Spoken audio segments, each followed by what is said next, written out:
आजिर recipe रे मु आपण मानक पई नै आछि घरे केमती बनैबे मिठा दही जोटा कि बेंगली मानकर फेमस मिष्टी दही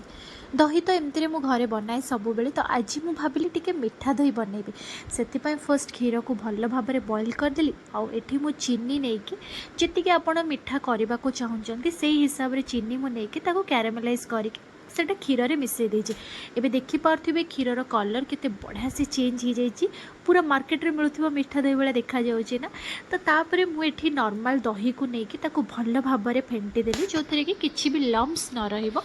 आउ सेटा को क्षीर रे मु फर्स्ट क्षीरटा को भल भाव ठंडा करी गोटे माटीर जगार नहीं जाइछि। एथरे मु रेगुलर दही बसाए घरे काहेकि ना माटी जगार दही बसिले दहीटा टिके भल से बसे।